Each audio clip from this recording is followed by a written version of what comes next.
And that is... What's going on, everybody? Today we're doing another solo CM. Our previous edition we did a Twisted Bow rebuild, and we kind of took that to the extreme, being that a Twisted Bow is 1.4 build GP. So outside of that T-Bow, all the other gear was pretty budget, even our range gear. And that's the beauty of the Twisted Bow. It's very powerful in itself. Today we're doing a Tumeken Shadow rebuild, and while this thing is significantly cheaper, 1.4 build Twisted Bow versus a 800 mil Tumeken Shadow, you do need to pair it with strong mage gear. But because the Shadow is cheaper, we're able to easily afford this mage gear. And with the recent changes to Chambers of Xerix, which is exactly why we're here today, the full Ancestral set is right around 200 mil, whereas previously it was probably closer to 300 than 200. We're also able to afford Confliction Gauntlets, but even if you couldn't, you could also just get Tormented Bracelet as well. We also have the Mage's Ring, but you know, if you can afford that, you can bring that. If not, just wear the classic melee ring like Bear combo. That doesn't hurt either.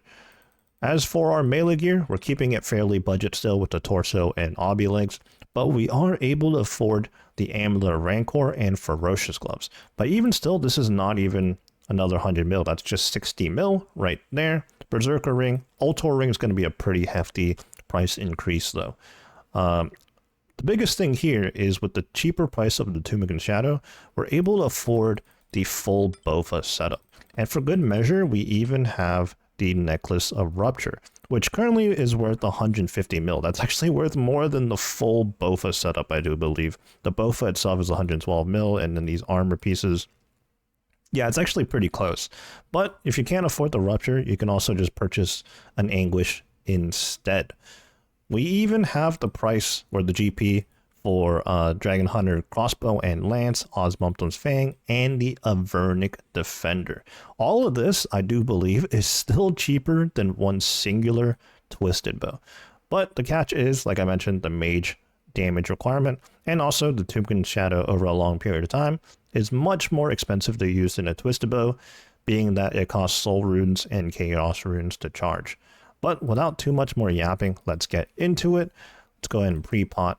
We are pre-potting an anti-venom that should carry us through to the Shaman room. Alternatively, you could wear a Serpentine helmet, but I don't recommend that because that means you do have to wear that helmet instead of a crystal helmet to do that room, which is a bit less DPS. Also, that's just one more thing to worry about in terms of charges. If you wear something like a face guard, or if you invest even more into something like a Corva helmet, well, there's going to be no charges on that. So let's begin with Tecton here, and hopefully the second hammer lands. We hit a 73, no way. And then Fang max hit for a good measure, very nice. So this should be a pretty speedy Tecton, I would hope. We'll see what happens after the first anvil. As for this run, we're not going to be doing anything too fancy. Think of this as a money run. I mean, we are quote-unquote rebuilding after all. Obviously, we are just simulating this as we're actually on our GIM, but this is probably a setup that you could put together on a main account by way of the Grand Exchange if you had about 1 bill or 1.1 bill. Heck, you know, even if you had your hands on a twisted bow,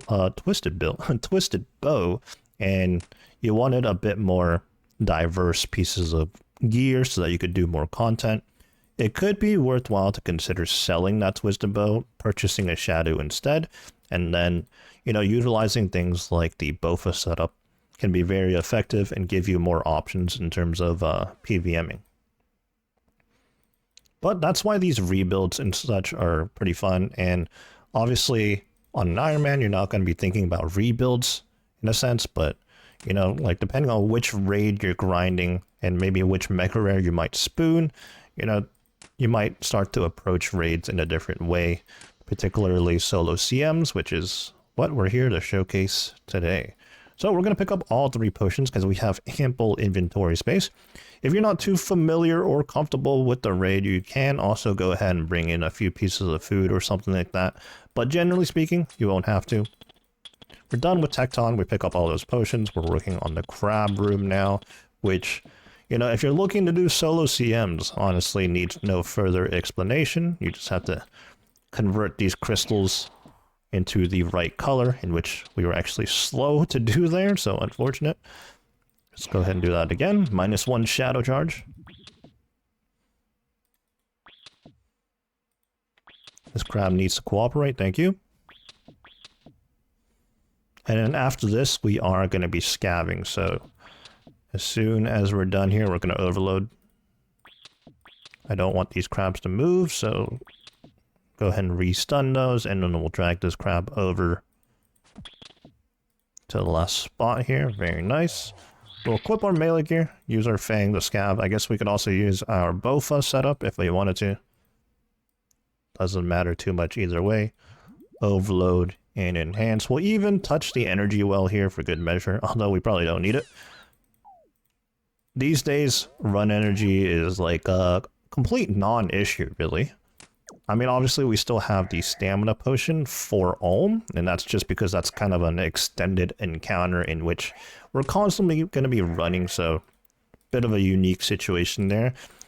Off the top of my head, I feel like that's probably the only location in which you would really need a stamina pot these days, and that's if you're specifically planning on soloing chambers. But I'd say the vast majority of people aren't looking to solo chambers. They would prefer to run these in teams, which completely different strategy. Even down to the rooms, there are some differences here and there. So we're going to go ahead and build the storage unit. We'll just chuck the secondaries away, and then a lot of these things we won't need. We can put those away as well. We have the hammer equipped right now. We can actually put that away. And then we'll preemptively equip our burning claws. That's what we're going to be primarily using on Ice Demon. But other than that, let's begin chopping here, get some kindling, and then we're making our way back to the potions here so that we can pick them up while we're staying in the wood cutting cycle. And of course, we need the tinderbox as well. So our strategy here at Ice Demon isn't anything, you know, speedy, nor are we looking to milk as many points as we can. Bit of a hybrid, you know, we're going to obtain points, but we're also going to try and progress in a timely manner here. So what we're doing is 28 kindling on the first batch, which is the most you can hold, 1 inventory's worth. A long time ago, those kindling were actually not stackable, so you really did have to put everything away in the storage unit. Second batch, we're also going to look to get 28 here. I know not everyone loves the skilling portion of the game, which, you know, is about 50% of the game. Maybe a bit less these days. The game is very much PvM focused, but even if you're not much of a skiller, when you're doing this raid, skilling does matter. Wood cutting, I was going to say smithing, but wood cutting, mining, herblore farming, those skills do matter in this raid, so you might want to look to get those up. And then for our third batch here, we're just going to chop as much as we can and deposit, giving us enough time to make sure we're set up for the fight before Ice Demon actually spawns. We don't need anything from the chest, so we're going to go ahead and get ready to spec Ice Demon, but we're also going to cast Mark of Darkness, get our thralls going. Now, something I didn't bring into this raid, which would be very, very handy, and it's not too much of an ask, is actually surge potions, but I just simply did not bring them because personally right now on the account, I'm a bit low on those, and I didn't want to take the time to make more. A bit lazy right now, and just wanted to send this run. But a surge potion would enable you to get a third Burning Claw spec on Ice Demon, which would certainly help. But after you dump those specs, more times than not, you're not going to be done with Ice Demon. And as such, you do want to swap into your mage gear to cast Dark Demon Bane. That's probably what's going to be the most effective. Although, if you want to be really precise, maybe do go ahead and run the DPS calcs on that. Maybe the Burning Claw scratches are still better for you, depending on your gear setup. Not too sure on that entirely, but I do know Dark Demon Bane is pretty effective. So despite having quite literally max mage, I do believe the Bofa setup actually out DPSs in the Shaman room over the Shadow setup. Now maybe your range setup is really down bad and this might not be the case, but the Bofa and the Tumukan Shadow alike are 10 tile range weapons, and that's very important in the Shaman room. It can be quite painful to do this room with a shorter range weapon, like even a Dragon Hunter crossbow, definitely a blowpipe. It would be a bad time, like very doable, but it'd be a bad time. So 10 tile range weapon. We actually don't have our crystal legs equipped for like the entirety of that.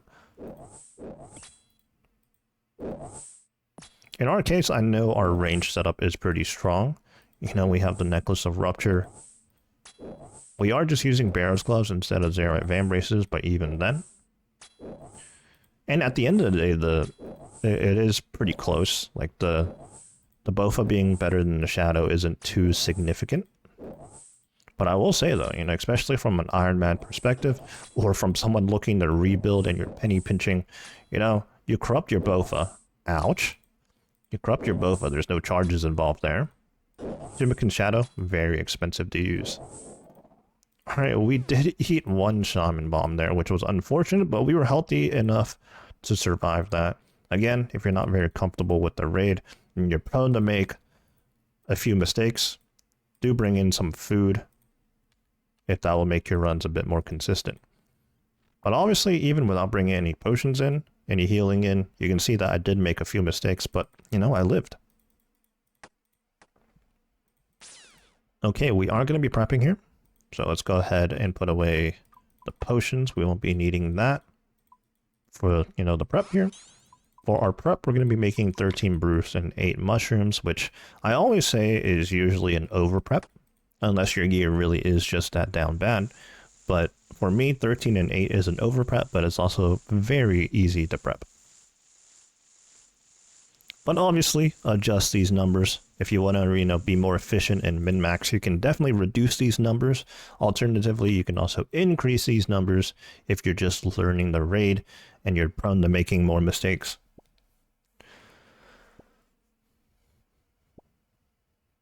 I gotta say, the Echo boots we're using pair very well with the white crystal. I think it would pair well even with the default crystal color, actually. If not better, actually, because the default color is like a light blue. We did just opt to use the Echo boots because, I don't know, like I think they're pretty budget. They do give a bit of melee strength and prayer, and they're good defensive boots as well. Certainly cheaper than a Vernic Treads. But again, we mentioned our budget. Our current setup is probably like 1 bill, 1.1 bill, and compared to our previous video with the Twisted Bow in itself is 1.4 bill. So in that context, you have GP left over. But also, in your specific situation, you might not have GP left over, so you're just really trying to piece together, you know, the gear that you can afford, which might be Dragon Boots or Arania Boots, which are pretty good as well.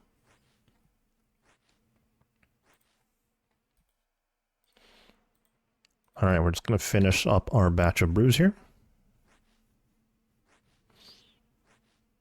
And then up next is going to be the Vanguard's room.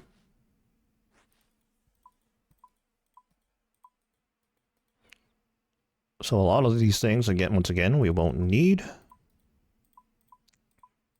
We're just going to take 1 Revet and 2 brews. Obviously, we're going to want our Overload and Enhance again. And we can actually drop those once we do sip them, as we'll be getting a fresh new one very shortly here.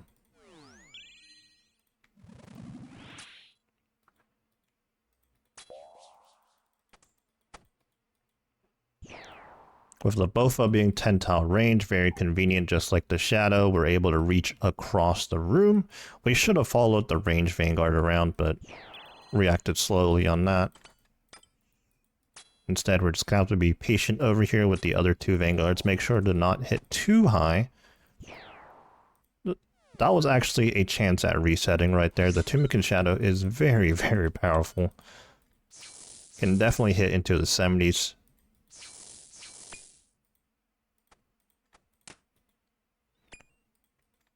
One more Fang hit here. We'll swap into our range gear. Now, actually, something I just realized is I think technically with the Mage Vanguard, the blue one right there, the Shadow setup is better than the Bofa.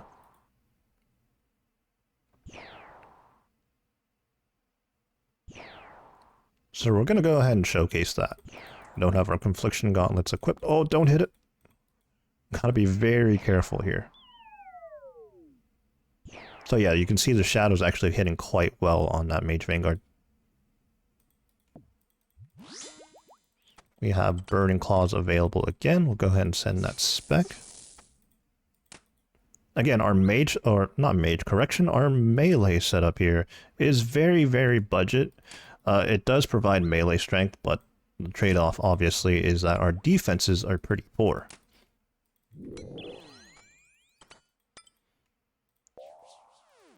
So yeah, with the max mage setup, technically, your Bofa setup has no use here in Vanguards, because the mage setup is actually better. Well, that's assuming with the Avernic Treads or Eternal Boots. Maybe with the Echo Boots, that might not be the case. Again, it just comes down to like really small differences here. And, you know, just in any regular run, it's probably not even something you really concern yourself with. But if you're considering doing hundreds of runs here, you know, even a slight DPS difference does matter in the long term. But in a singular run in itself, not really, just to get through the raid.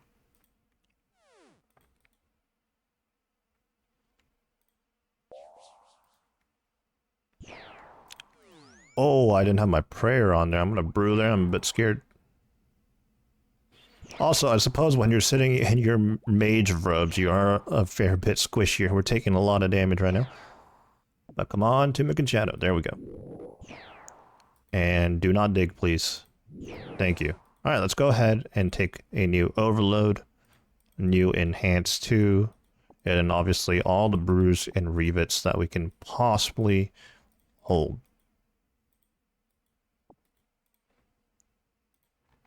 So with the prep numbers we did do, I'm very comfortable to just sip some of these things just to make room. We're going to begin opening these chests in the Thieving room right away.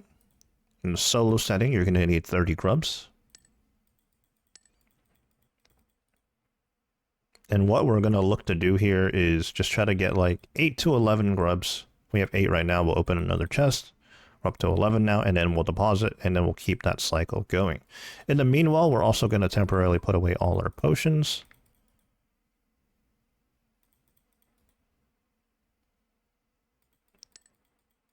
We're going to continue opening chests, try to keep that scavenger constantly feeding in the trough. So really you want to open like 3 to 4 chests at a time. Sometimes you just get unlucky. You know, we opened the poison chest, which didn't give us any grubs. And also sometimes these chests just take forever to open. Oh, that's another thing. Earlier we were talking about skilling being important. Thieving is important for this room as well.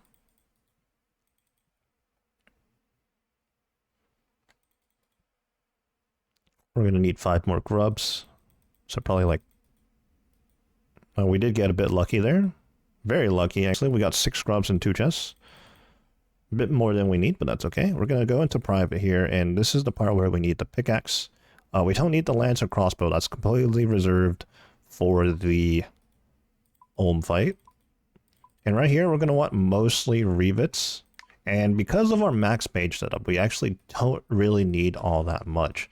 So as we make our way to the next room, which is Vespula, we're going to want to make sure our quick prayers are set correctly. In our case, with the max mage setup, Redemption and Augury.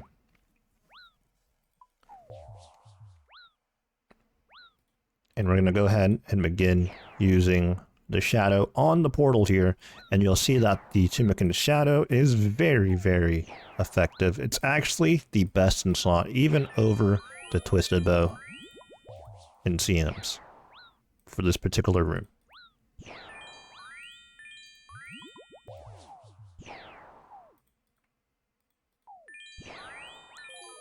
So we're just chugging the revet pretty much every time Redemption procs. But you can see in just 4 doses, we're nearly done with the room already. And in fact, that is it right there. So in a solo setting, you don't have to be very like picky as to, or you can be very picky, I should say, as to when you want to re-up on your overload and enhance. You have plenty of opportunity to do so between Vanguards, Vespula, things like that. I will say though, the enhance right there, you do want to pick it up at Vespula. because you won't be getting another one until Muttadile, which is quite a ways away. Now again, here at the Tightrope room, we're just going to be doing this the regular way, no fancy smancy Tightrope skip or anything like that. You do want to double check, as I'm not entirely sure actually, depending on your range and mage gear, what is actually better. What I do know is the shadow is very effective specifically on the deathly rangers. Now on these mages, it looks pretty effective right here, but I'm not entirely sure if it outclasses the Bofa. I want to say it does. But on the rangers for sure, the shadow setup outclasses the Bofa. But obviously the trade-off is anytime you're in your mage gear, you are incredibly squishy. And here at Tightrope, those rangers in particular do hurt quite a bit.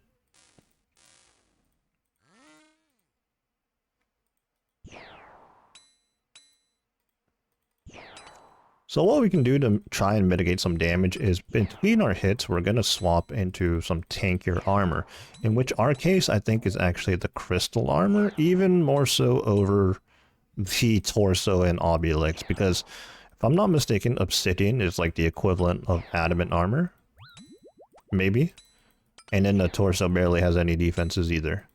Again, they're like glass cannon options, like very budget. They provide offensive stats, but not so much defense.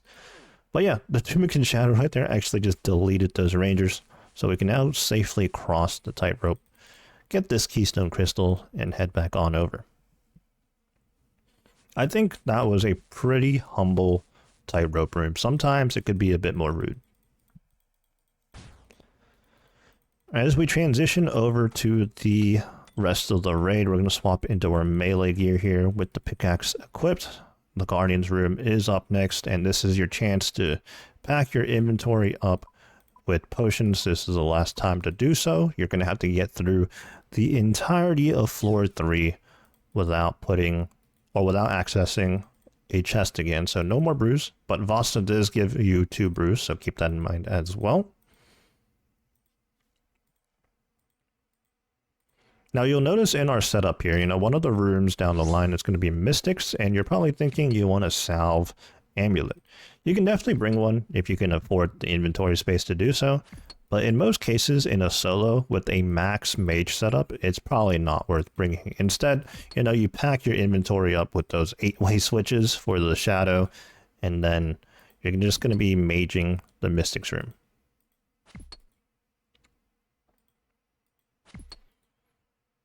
So back to our conversation about skilling does matter. Here at Guardians, it's a combination of your strength level and mining level, and then even the tier of your pickaxe. So that's why we have a dragon pickaxe specifically. Now, you're probably not going to have this in the context of a rebuild, but maybe you have a crystal pickaxe or something. That actually isn't any better than a dragon pickaxe, and it doesn't even use charges here. What it does do is it's actually a bit lighter weight than a dragon pickaxe. That was actually like somewhat noticeable, and I really do mean only somewhat noticeable back in the day pre-run energy changes, but there's effectively no point in like bringing in a crystal pickaxe or anything like that, short of just flexing your GP worth, your net worth. But if you can upgrade from a rune pickaxe to a dragon pickaxe, definitely do that.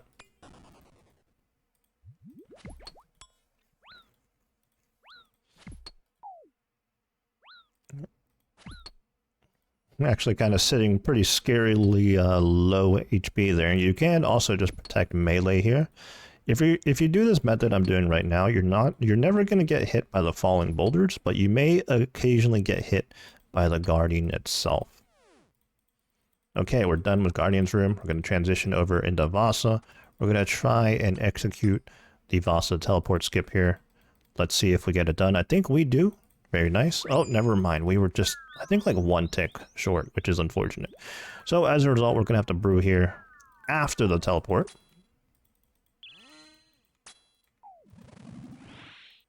Oh, that kind of hurt. Swap into our melee gear. We are going to use the Burning Claws right here. And I'm very low health. I'm very scared, so I'm going to go ahead and brew right there.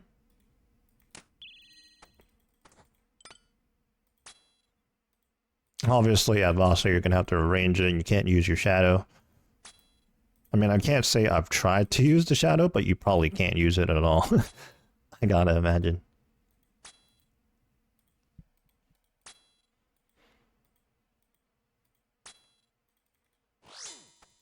Swap into our melee gear here. Fang, very effective on the Vasa crystal.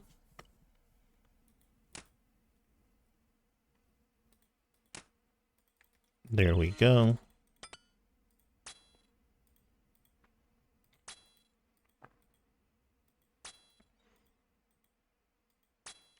With a 4-tick weapon like the Bofa, doing Vasa is very easy to do while keeping your damage up while simultaneously dodging those boulders.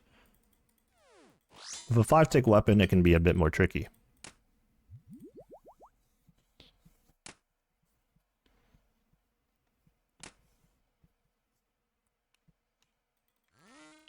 Unfortunately, being that we messed up the Vasa teleport skip, and our damage hasn't been like too great here, we are going to get teleported right there. So once again, after the teleport, sip a brew dose, and get ready to hit the boss again, and pay attention and try to avoid getting run over.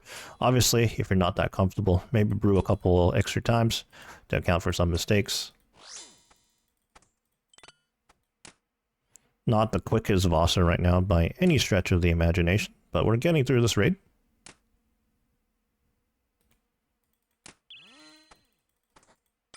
Couple more hits here. Now that's a pretty decent hit. That was a 43.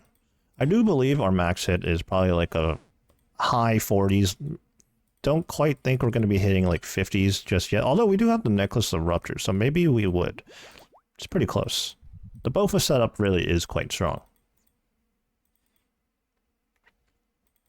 We're going to be moving on ahead here, and we're actually going to start... You know what, we're going to chug this Enhance and then drop it. That should carry us through the rest of these rooms. We're going to get another one at Muttadile, as I mentioned earlier. That just makes a way for us to equip our two-handed weapon, the Thieving Shadow, we're going to be using here at Mystics. Again, no salve, so Max Mage instead.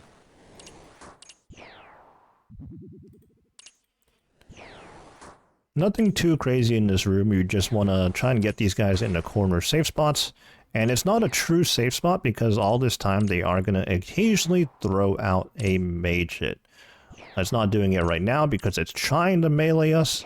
It thinks it can reach us, but it really can't. That's essentially what it's doing. It's like looking to melee us, and then when it can't, it'll mage us instead. This is the most dangerous part when you're trying to set up those corner safe spots. You're running through them, and they can punch you pretty hard. Now that green mystic is not cooperating right now, which is a bit annoying. Obviously you want to put yourself closer to the passage over there, but sometimes these mystics just won't cooperate. We're safe spotting them over here instead. At least we'll get rid of one first so that we don't run the risk of running through and then getting comboed out for like an 80 or something like that. I do think they can punch you for like a 40, I think. Something pretty high like that.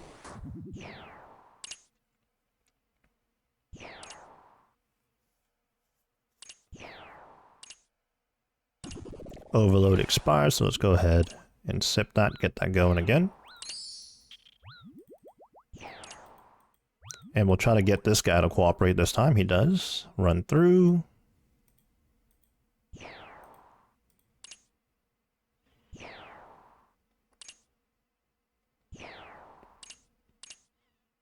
And then as we finish off this Mystic here, we're going to look to get our health as high as we can.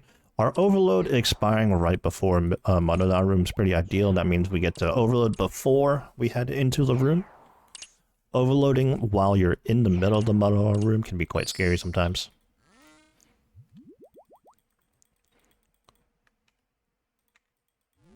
We are going to be chopping the tree, so we'll just go ahead and pick up this bronze axe found on the ground. We're actually going to swap into some tankier gear here, so in our case, it's just a bit of the crystal. Maybe the Inferno cape that we have. We'll put on the face guard as well. And then what we're doing right here is that we're chopping the tree, and every EXP drop we get, we're going to heal if we need to. We're going to attack the Muttadile with our Timucan Shadow, and then click back on the tree. All in the meanwhile, as we DPS the Muttadile here, so right there, it fell below 50%, perfect example. Once it falls below 50%, it's going to heal from the tree, so you want to avoid doing that. We just ended up hitting pretty hard there. Obviously, we did not intentionally do that, but it's like a careful balance to be had. Okay, right here, we're actually going to dump our melee Burning Claw specs. And then we will be using the Shadow to finish off this baby doll here. Very nice. And then obviously we do have to range the Mama doll.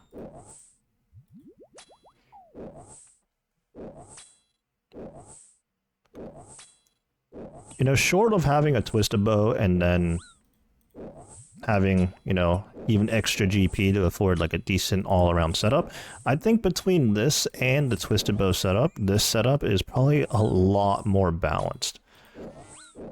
It's because of the ability to afford the crystal Bofa setup. It's a really strong set for how much it costs, actually. Like less than 200 mil GP, but you can see how strong it is. Not quite as effective as a twisted bow, but it gets the job done, certainly. Okay, we'll go ahead and pick up those potions. And then we're heading into Ohm. I'm going to swap into our melee gear here, but we're going to do this in a certain way that keeps our inventory the way we want it. We want our mage gear near the top there.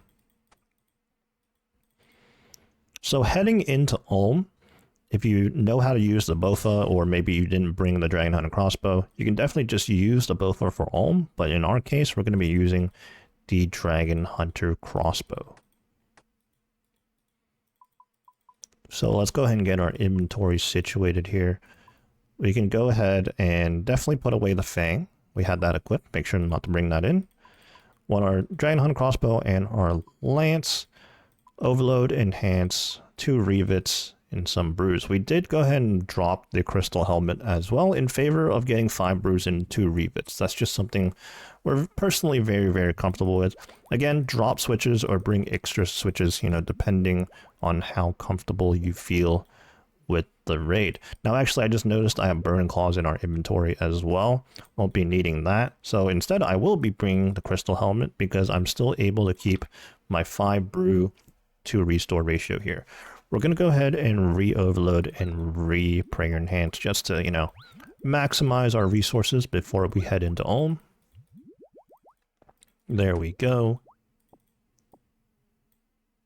And now we should be good to go.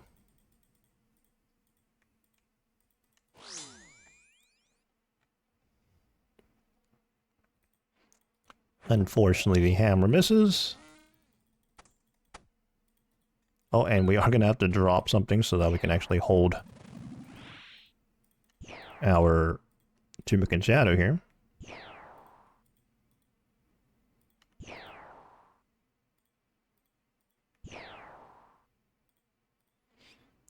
We are utilizing the 8-1 method on this side currently, so we are going to occasionally take some damage even if we are doing this method correctly. So right there, we took a 22 off prey.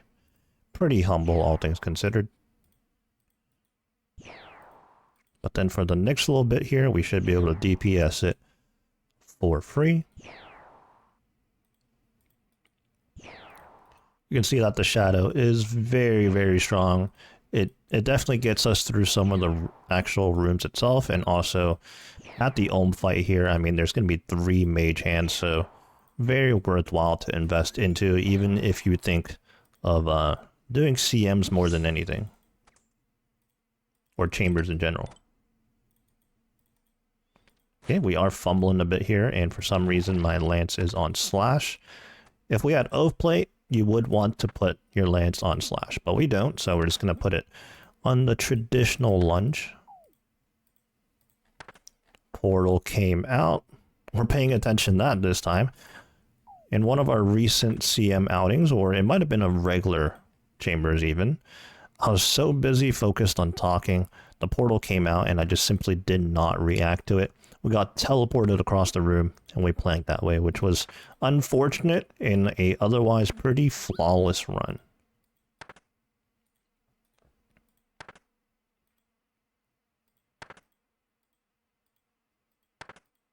But yeah, for the longest time, if you were using a Dragon Hunter Lance here, it was no question that you would put it on stab.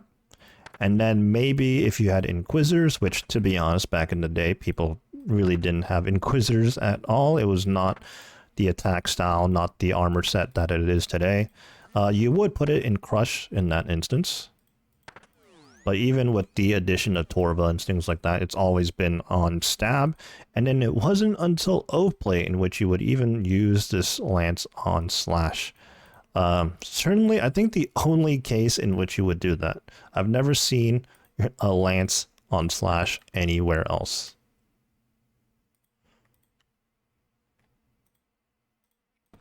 Alright, so that was P1, 2 minutes 24. Not particularly fast, but also the hammer didn't land. And just like P1, the hammer doesn't land on P2 either, which is unfortunate. Stamina's a bit low here, so we're going to go ahead and sip the extended stamina.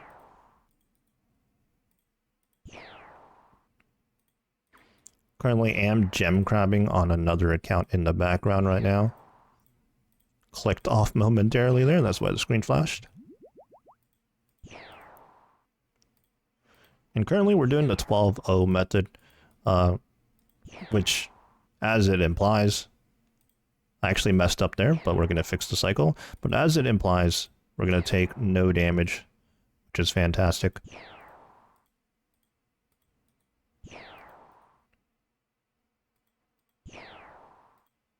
I am going to look to be a little bit stingy on my healing right now, because our overload expires in about 45 seconds here, so I don't want to like waste my brews. There's no point in healing the full at the moment, because once the overload expires, it does give us 50 health back. But also, we do have to be careful. Like right there, that was actually a chance that lightning caught me off guard. But if we're sitting at 43 health or below, that is a chance every time Olm autos us.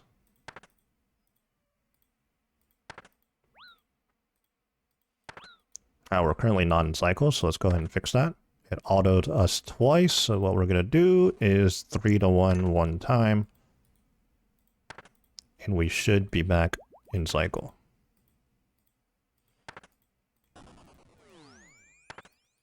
Overload has expired, so let's re-up on that. Our prayer is very, very low, which is intentional. We keep our prayer as low as we can to a comfortable level anyways, short of it completely dropping, because how the prayer drain mechanic works is that every time it does get summoned, it drains half your prayer.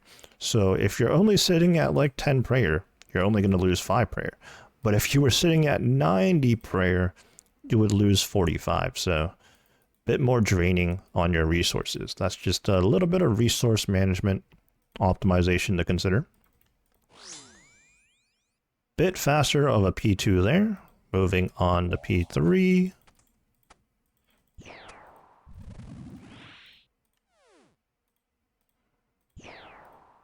And now that we have re-overloaded, again, we are going to look to heal up just to save up.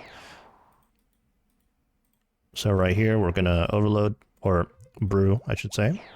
And we did drop the one over there. We'll keep that in mind, but we really haven't taken too much damage thus far. Knock on wood.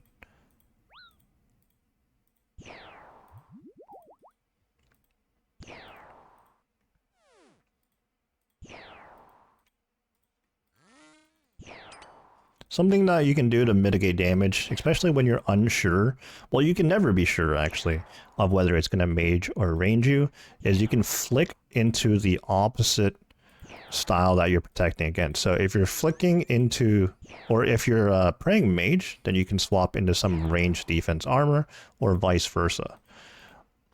You'll never know for sure, but how... Oh no, we just finished the hand there. We're too busy talking. That's unfortunate.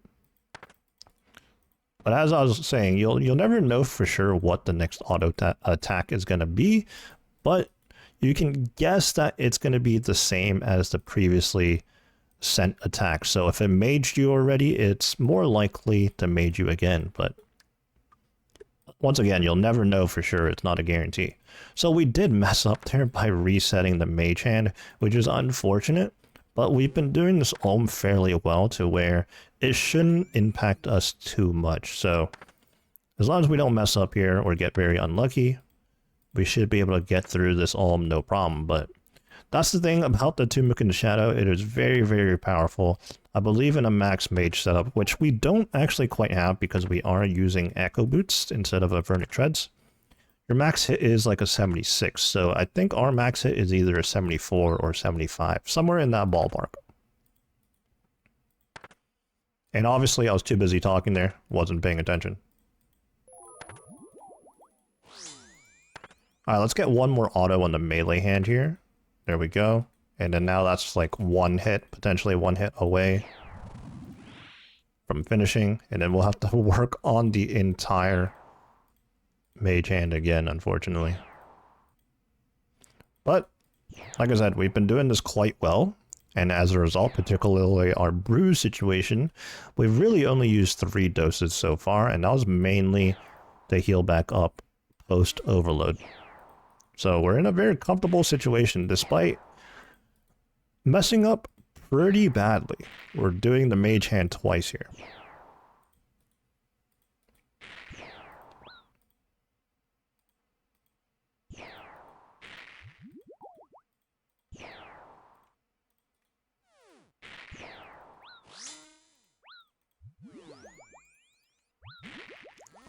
Had to go ahead and tick eat that. That was a chance right there. I don't know why I resummoned our melee thrall. So we are in a bit of a recovery mode here. We're not in cycle. And we went to go pick up that brew just for insurance. But then now that we're situated, we're going to try and get in cycle here. But you can see here that even though I wasn't... Why is our crossbow on long range? So many questions. But you can see there that even though, you know, we weren't in cycle and we were like partially panicking, what I did continue to try and do was keep the head turning just to mitigate as much damage as possible.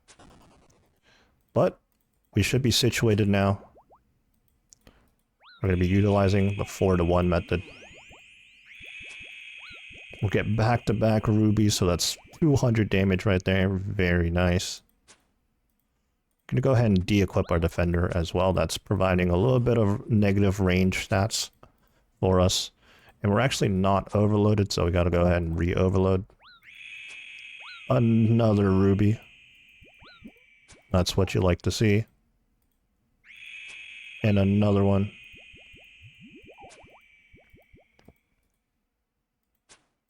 Oh, we fell out of cycle there. Mistakes were made. Another prayer drain mechanic. But you can see even with the mess up, our revitalization situation is a bit low right now, but our brew situation is very comfortable.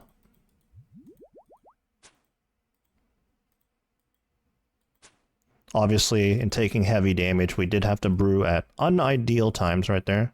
But better to be alive than to plank, just because you were sticking to the goal of keeping your stats up. Okay, we get another ruby there, but now's not the time to do so, really. That quite literally just hit a 1. And that is...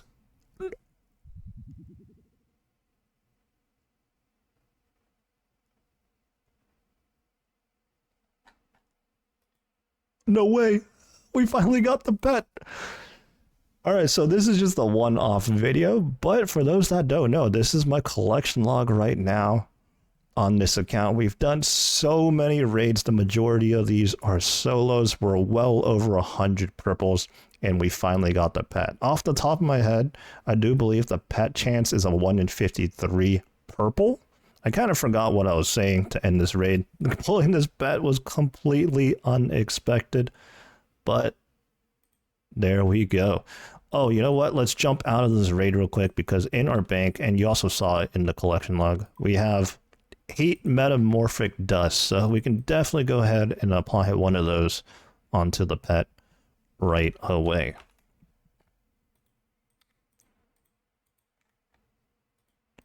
Use dust on omelet, and I never really, thought about it, but I don't know what my favorite one might be. I think we could put it on Muttadile. That one's pretty cool.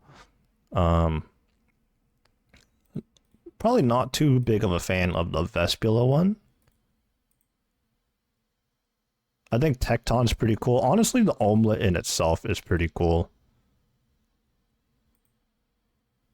Tecton's pretty cool. But yeah, that wraps up the video. A Tumikin's Shadow rebuild. We pull a Dexterous Prayer Scroll and the pet. Oh, also, I did mention I had over 100 purples. Let's go ahead and add up the number of purples we do have to find out the number and just how dry we were for a raid pet, which sounds crazy to say, but it is a fact. We were dry on this pet.